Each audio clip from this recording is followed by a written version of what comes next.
Hi, in this video, I would like to talk to you about part 2 of how to deal with anxiety, specifically on a coping technique.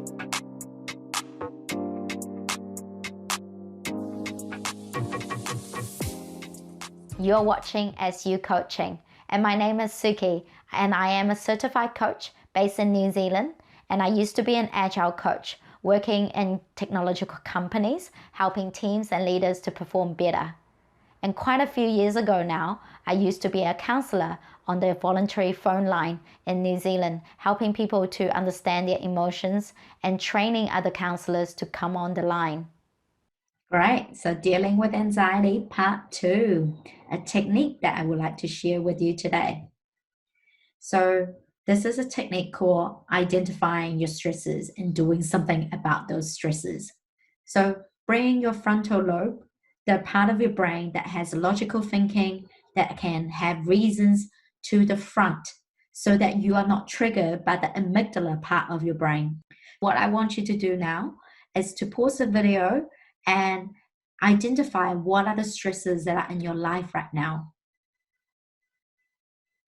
Is it your family health, your own physical health? What about running out of food or jobs not being there in a few months' time? Jot those down. What are the stresses for you right now?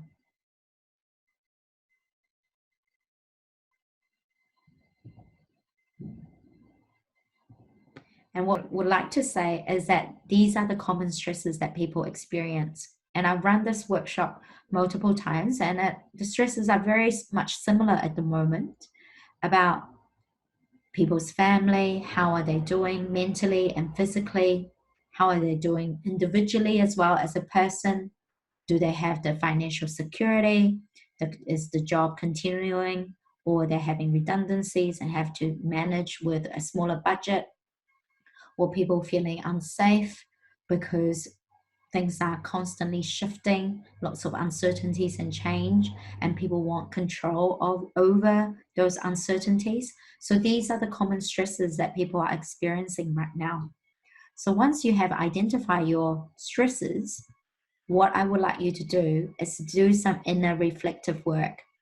And before we get started, I would really like to invite the brave part of yourself and also the honest part of yourself to face whatever you need to face in order to get better at coping with anxiety. Because, like my supervisory coach would tell me, the more honest that you are, Suki, with what's going on with yourself, then the better results that you will get. It's really important that we're able to face the demons that are within us so rationally so that we'll be able to see it for what it is. So this model is a model that I've come up with. So on the left-hand column, you've got the stresses. So these are the stresses that you have identified that relate to you at the moment. And the middle column, I want you to write down, why is this stressing you right now? So that you're able to bring that logical thinking part of your brain back and then really reason with it. Why is it stressing you right now? And then moving on to the third column, which is what is within your control here?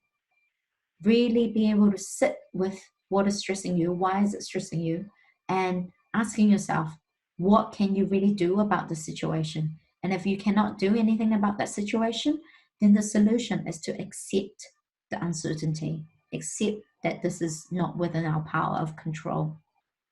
So to give you an example, this is my own example of a stressor that I've been feeling recently, is that I am a coach to quite a few coachees and their mental health, of how they're dealing with the situation of coronavirus. I see them stressing out and being anxious. And when I experience this stressor, I ask myself, why is it stressing me? It's because I care about their progress, that I care about their physical and mental health.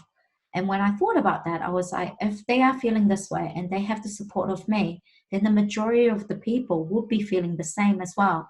And therefore, what is within my control is to give out these free webinars, free workshops online so that you can access the help. And that's how I have dealt with the situation.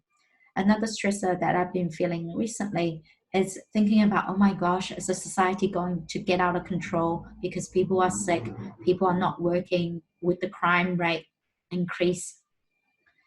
And I thought, why is it stressing me? I was like, oh, it is a new environment that I've never come across before, and I haven't been able to predict what is happening, and I will not be able to predict what's happening. So how to deal with it in terms of bringing that back to my control is really just telling myself that these are things that are outside my control. And there have been plenty of times in my life in the past that I've dealt with uncertainties and I've adapted through them and I've been okay. So it's really deliberately calming down that amygdala and bringing in that rational thinking and reasoning. So take a few minutes, pause the video now so that you can fill out this form, this grid, to see what is within your control with those stresses. And once you've done so, I would really like you to have a think about, what did you learn from that exercise? What did you discover? Did you discover that your emotional side is running really, really high? That is actually not comparable to what is the actual situation? And did you discover that what's within your control, it's actually very powerful, but only limited?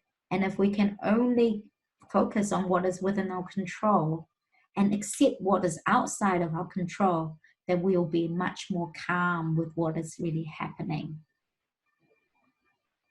So if you would like to find out more about coaching and how coaching can help you, I would really suggest you to check out my website. I normally run a 10-week purpose program for people where they come together to find out their purpose, increase their self-awareness, their self-confidence and self-love, so that they can find a direction in life and be better at work, better in life. And I would really suggest that you subscribe to my channel. And also, if you would like a 15-minute free consult with me, do email me at hello@su.org so that we can have a proper conversation about how coaching can help you to get to where you want to be in life. So I'll see you in the next video.